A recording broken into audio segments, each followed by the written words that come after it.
Salut à tous et bienvenue sur MKL. La guerre des bourses chez les étudiants nigériens.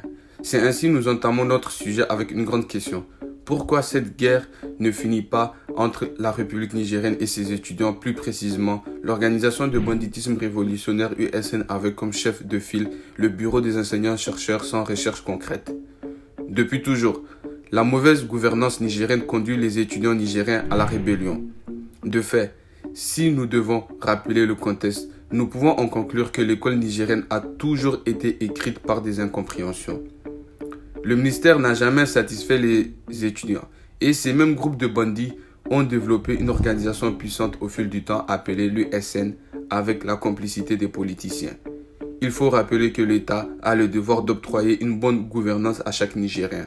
En effet, la théorie ne s'est jamais appliquée ainsi. Sur les yeux des étudiants, des responsables ministériels bloquent leur avenir et de plus, la bourse connaît à chaque fois des retards. De surcroît, certains bandits de l'école nigérienne trouvent même cela normal d'être en retard partout dans le cursus universitaire.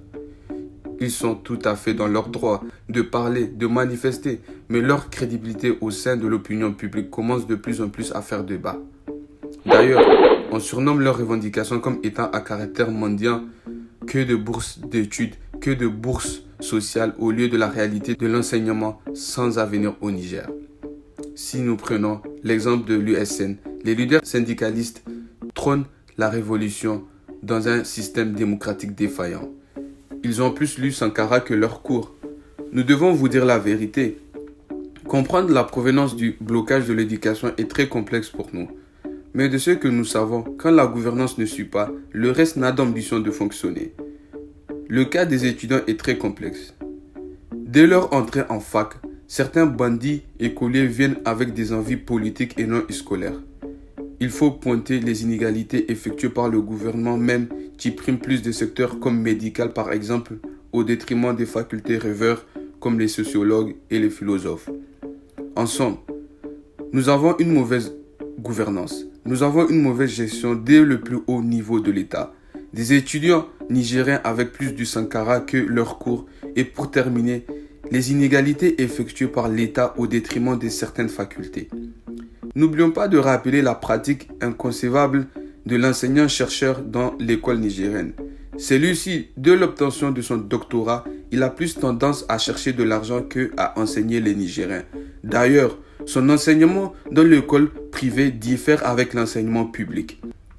Enfin, le grand espoir nigérien, l'actuel président, son Excellence Mohamed Bazoum, veut investir dans un secteur compliqué avec énormément de bandits ministériels voleurs et des étudiants politiciens. En politique, nous appelons cela un pari risqué. Au moins toi, Mohamed Bazoum, tu as pensé à développer ce secteur. Malgré que la population a développé une haine envers l'ancien président Mahamadou Issoufou pour le changement qu'il a effectué dans le pays, il est selon nous l'un des seuls qui a fait un petit nettoyage pour un semblant de démocratie. Nous te jugerons plus tard, Mohamed Bazoum.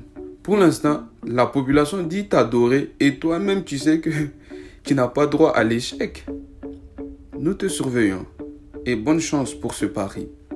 C'était MKL. Salut.